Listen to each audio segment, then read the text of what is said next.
Hi, everyone. Welcome. I'm Christine Buckley, the host of the Brain Aneurysm Foundation's 1 in 50 podcast, here to raise awareness and provide education on a disease impacting at minimum 1 in 50 people. So thank you for joining us. Hey, Susan, how are you?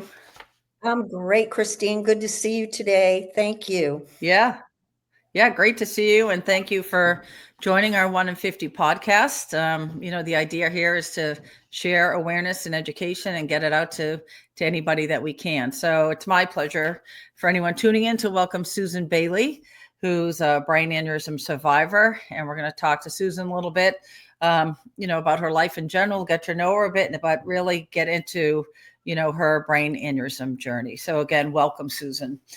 Thanks, Christine. So to get going, just again, in terms of a little bit of background about you, you are someone that was an ICU nurse and then a CEO in healthcare.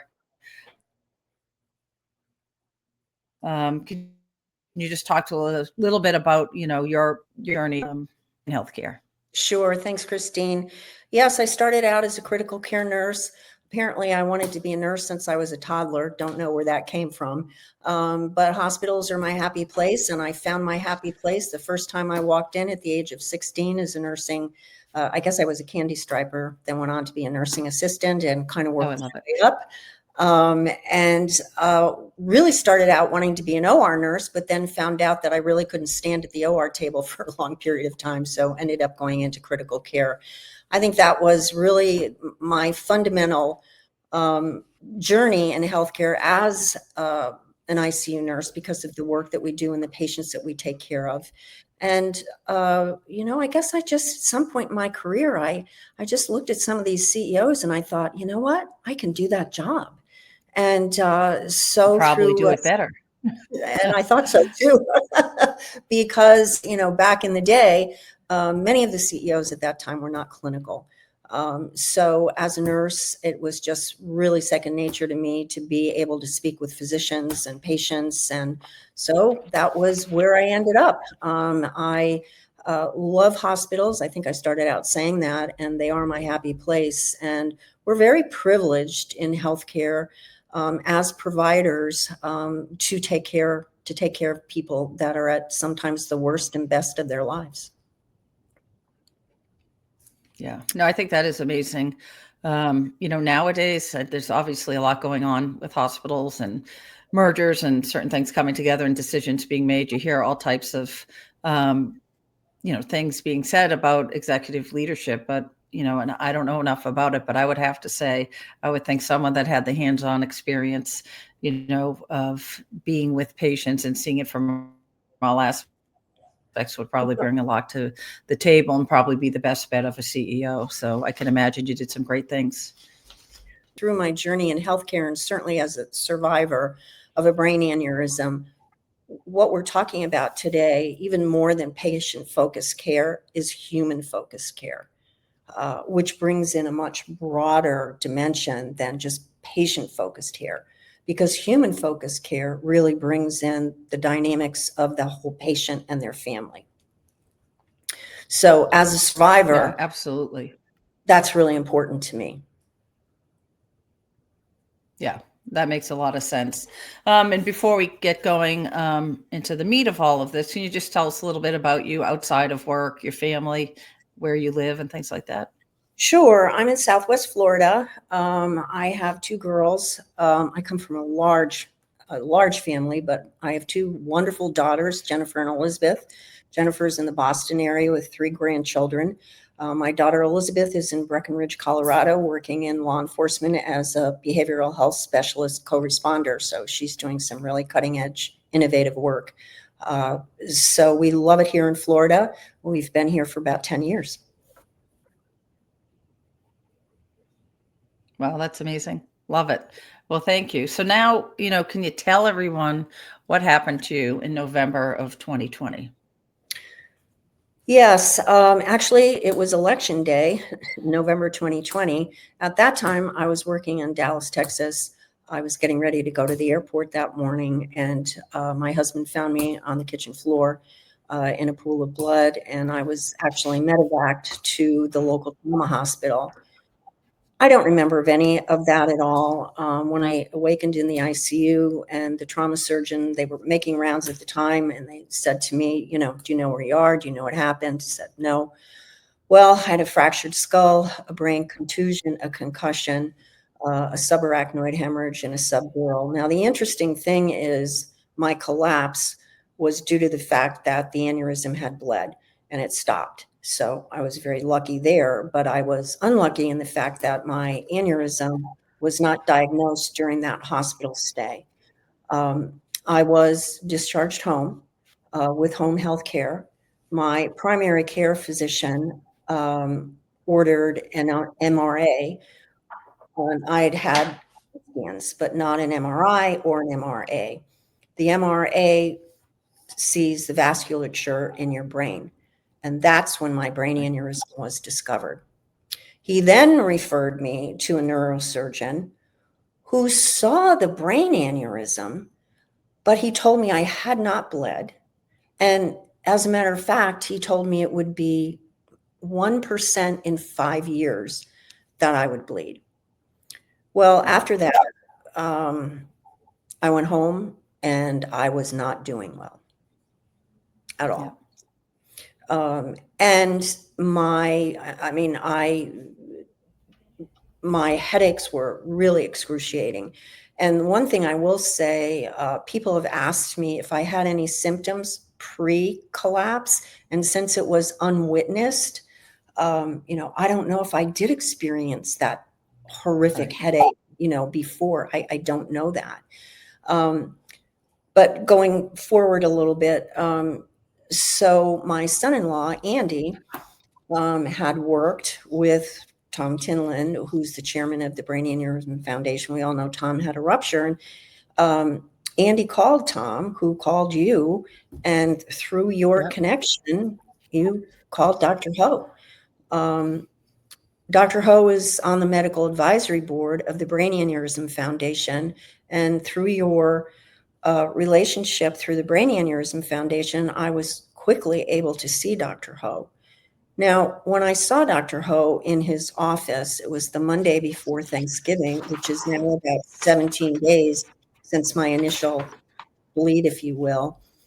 And he showed us how the CAT scans looked to the people that had originally seen them. And then he showed us the MRA. And what was so striking was his technology. He was able to blow that up into 3D and in color.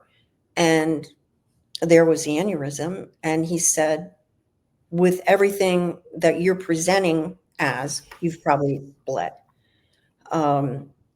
As a result of that, you should have never been discharged. And you probably are not going to be here by Christmas. So if I can get an OR, we need to go today, if not first thing in the morning. So I did go that afternoon, and I was not prepared for that at all. As a matter of fact, I often say, I think I left my body. And I could probably talk for a long time about that whole OR experience, but I did survive. Yeah. Even though he explained to me, your risk is hemorrhage, blindness, coma, and death.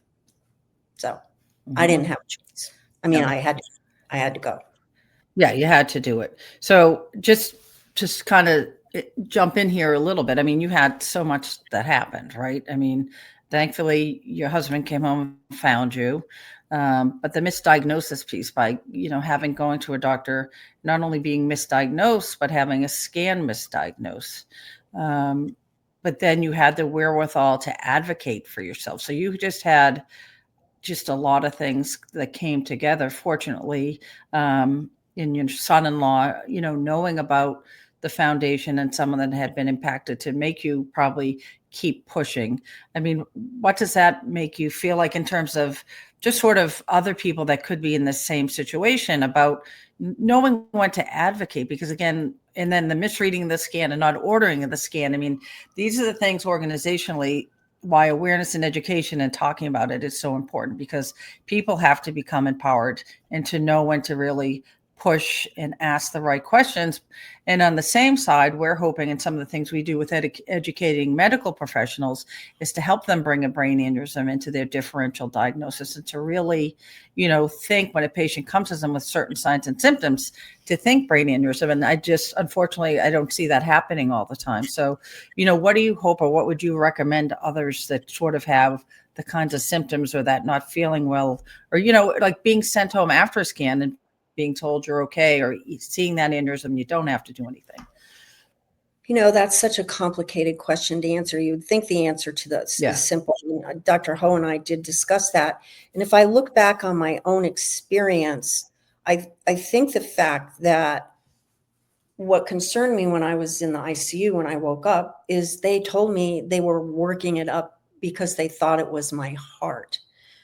So I guess to be able to ask and push for, well, I collapsed. What about my head? What about this? What about that?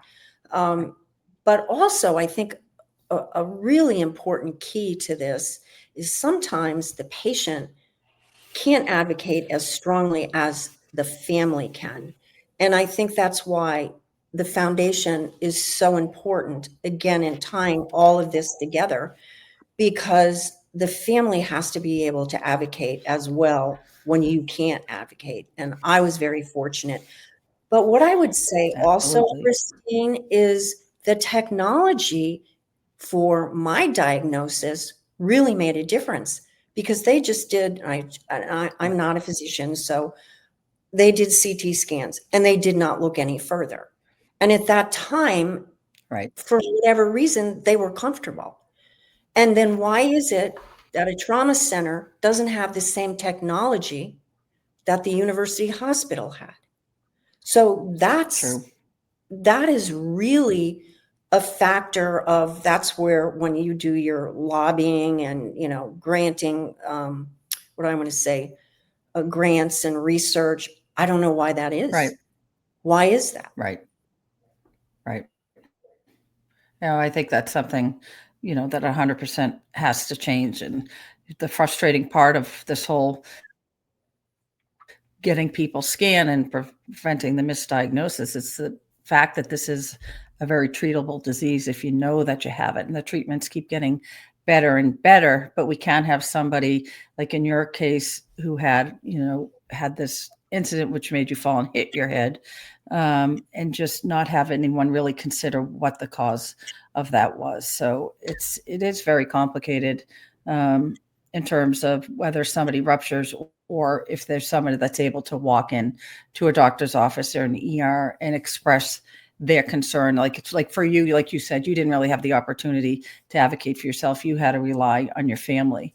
But classic cases of many people we know that have been able to walk in and say how they feel. I think it's because so many people say, look like you or I, and are able to articulate, how they're feeling. So then the practitioners are just thinking, they can't be anything that bad. You know what I mean? So I think, that is difficult. But again, it's just overall awareness and education, and getting to the level of heart attack and stroke, American Heart and Stroke Association, and what they have done in terms of awareness and education is what, we are trying to build to. So there are more people that can be detected prior to rupture, that will then lead to better recoveries, as you know, because having the bleed definitely has many more implications than getting treatment before the rupture.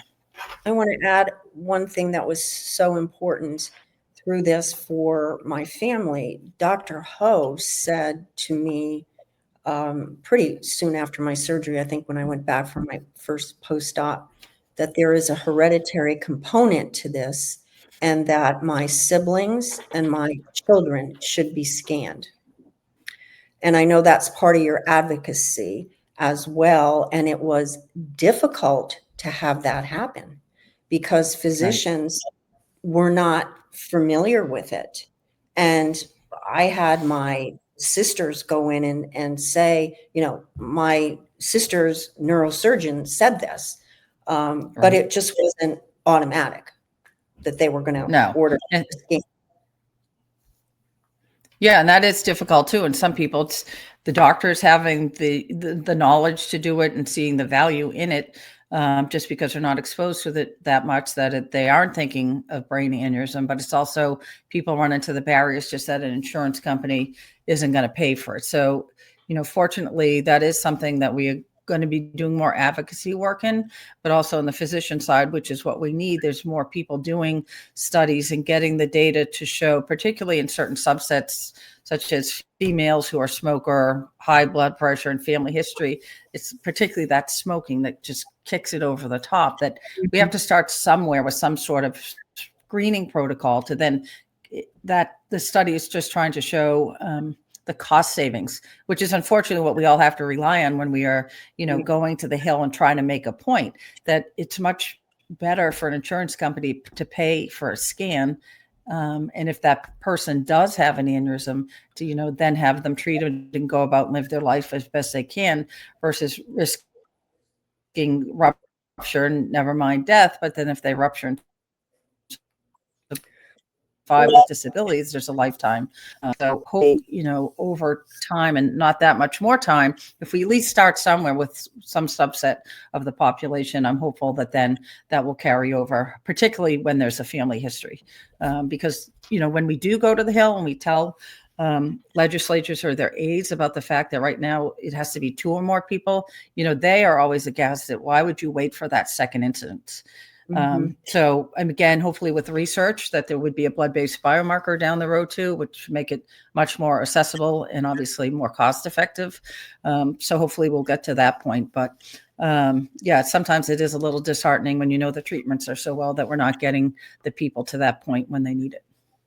I think what you absolutely bring forward is the fact that if they actually do a cost-based analysis of what it is to do an open surgery, endovascular surgery, the care, that 66% of these patients have some kind of neuro deficit, that's a lot of money compared to getting people scanned. I mean, Yep.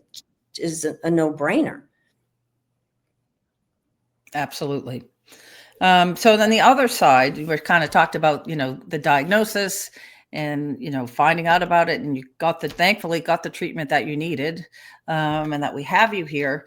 But I certainly know, just from all the folks that we've dealt with through the years, the recovery journey is, not all happy times either. And it's long, it continues. It really doesn't seem to have an end point. But, as I was saying before, sometimes when people present when they have signs and symptoms and can't go to the doctor, it's difficult because they appear to look fine. But Yes. It's the same thing in the recovery side that I also think is very, very difficult. I mean, if someone didn't know you had this happen and they meet you wherever, at a party, out at a store, and talk to you for 10 minutes or so, they would have absolutely no idea. So then I think the next phase is like, okay, oh, wow, Susan had a brain aneurysm. Can't be that bad. Look at her. She's out and about, walking, talking, living her life. And, I know for you, it's not that long. But I know people that are 3, 5, 10 years out where there are differences and there's struggles. And it's that invisible part of the recovery that people don't see that I find to be one of the hardest parts about this disease. So can you talk a little bit about kind of that invisible recovery and what you wish, like coworkers or friends of people would know? Yeah. Oh, you make so many good points. It is very, very difficult, the journey that you're on, and you're dealing with so much that you don't even, it's very, very hard. And I will say that I was very fortunate in the therapy that I had, particularly the cognitive therapy, because the changes that you are experiencing are really invisible. It's your brain isn't functioning. Your memory isn't there. You're sensitive to light. You can't hear. You can't walk. And you go through those things. And maybe at the end of, I remember somebody said to me, it's going to take you 5 years to recover. And I'm still recovering. And like, to your point, no, you would never know. But the struggles that I have now are still probably cognitive. Your memory's not the same. I have some sensory things. And a piece of this that I think is also very important for the survivor in recovery is the family, because the family is walking this journey with you and they don't know what are you going to be.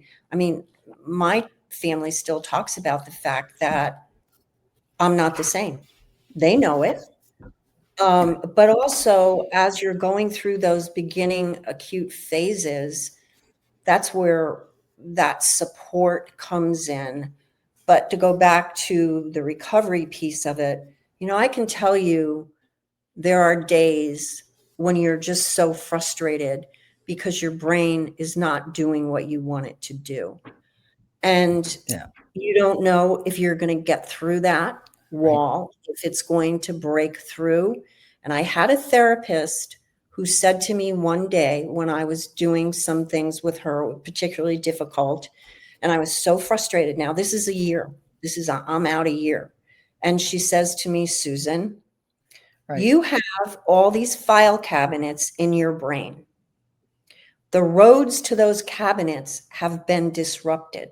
So we have to rebuild the roads to the files. And that, to me, if somebody had told me that long before then, it would have made, I tell that to patients all the time. It just made such a difference.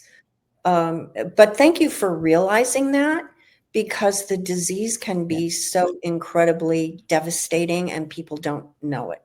They don't know it and they don't. Yeah, I mean, again, for me, in what we do, I mean, that's all part of awareness and education. And it's sort of why it is very important for support groups. And we have a network of them throughout the country in different places, but, we don't have enough of them, and we need more of them, and have to work harder with some of our medical board members, but just other treating physicians across the country, just because I have been to many over the years, but some recently. And actually just this walk I was at in Louisville earlier, this past weekend, it was the first time this walk happened there.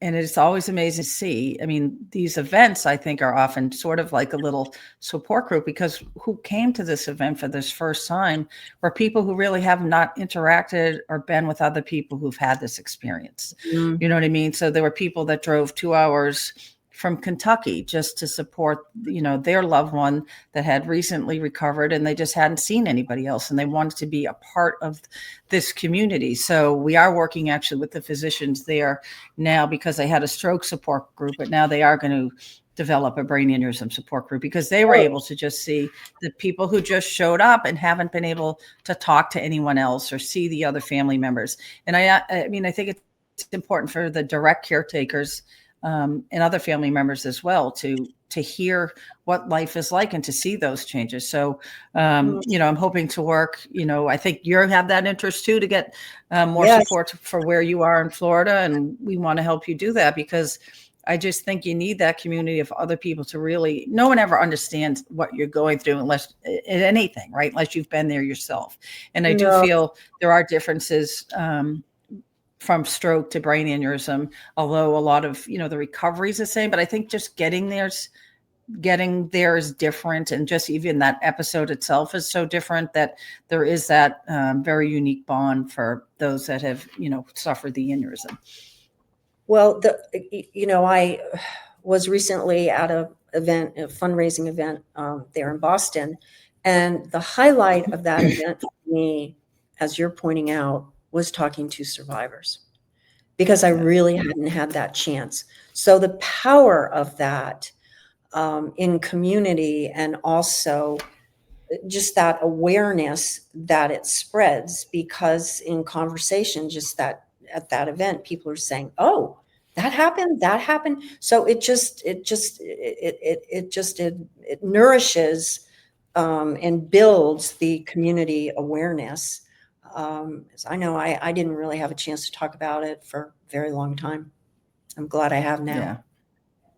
No, absolutely. And I think just everybody that can lend their voice to it, because on the other side of it, there's people who have the loss, and 50% of people who do rupture lose their life. And a lot of times those family members just don't even want to talk about something that took their loved one. So we do lose a lot of voices and advocates just by the nature of the disease itself. But it is certainly important for us to provide the support for those that have had that sudden loss, because they're just hearing this term brain aneurysm for the first time, maybe in the ICU first few days and then losing somebody. And again, those are the things that we need to do better at by working, with the healthcare community to be more proactive in the screening and recognizing someone coming in with certain signs and symptoms and knowing when it is appropriate to scan versus sending somebody home. So there is for sure, a lot to do. So just sort of in kind of wrapping up a little bit, what, again, can you say about the importance of advocating just for your own health? Oh, sure. I think certainly to be able to advocate, again, is really critical to your survival. And then also in the initial phases, if you do survive, critical to what your outcome is going to be. Because part of that advocacy that you begin to do for yourself and your family is to make sure you get the therapy that you need. Therapy is so critical in your recovery because really just all of your senses are affected. I mean, there's no other way to go into it and we don't have the time. But I think for me, what's very important as a survivor, you wonder, what's your purpose? Why did I survive this episode? And I would say to you that my purpose is what I'm doing today, to be able to advocate, educate, and let people know how critical this disease is, but it is preventable. And if it happens and you are a survivor, there's people out here to help you and support you. And for those less fortunate, there are two people out here to support you. Yeah, no, that's wonderful. And again, I thank you for doing it, because I know sometimes it isn't easy to keep rehashing, what you went through and what brought you here. So I do, applaud you for being able to speak and to want to make a difference for others. And that's definitely, what this disease needs to help save lives in the future. And again, the end game for us here is to keep families and communities together by saving lives and preventing the ruptures as best we can. Again, not working alone, but, with the medical community. And also looking back, what do you think would have been something that you and or your family wished you knew in like those first 3 days in recovery, and then maybe those first 3 months? I would say, Christine, that it is a journey. It's a journey that takes many different turns. There will be progress, but it is a journey, and it's not going to be easy. And there may be some setbacks, and that's okay. Right. And everybody recovers at a different pace. And again, we're here to support you, the physicians, the therapists, that community. Right. And I think particularly for families within those first few days, because they're not really sure what they're going to get when you come through this. Right. Yeah, it is. It's super hard for everyone involved. But I want to thank you for your willingness to share and talk, because it is difficult. And, for anyone that is listening, that is newer to, hearing about brain aneurysms, I hope you can, appreciate just in this little snippet, what Susan has been through and what she's dealing with and her willingness to help and change. And I ask anyone that does listen, to please check out our website at bafound.org. We always ask, people in the most are always asking us, what can we do just in any way? And the simplest thing I tell people all the time is just share on social media. It's part of our lives. I mean, whether you like it or not, this is something where it can do good, because the foundation has a lot of information on signs, symptoms, risk factors. We share stories. This podcast, we get out on social media, but if we are not connected to who you're connected to. So anybody listening, to share our message, to get you out there. It's like for you, Susan, it was your son-in-law who told you about this that made you take that next step. That was probably very critical to having you be here right now. So that information and sharing of knowledge does matter. and it's a simple thing to do. So I just really, would ask that people do that. But that being said, any closing comments from you, Susan? Well, thank you. I'm for the opportunity again, just to tell my story and share, with the hope that one life at least is saved. I hope more than that, but that's my goal. That's my purpose right now, is to save a life, saving lives. And I appreciate this, being able to do this with you, Christine, and all the work that you're doing. And I do get very emotional about when I start talking about it. So it's a privilege to be with you. And again, I hope this saves somebody's life. So understandably. Thank you.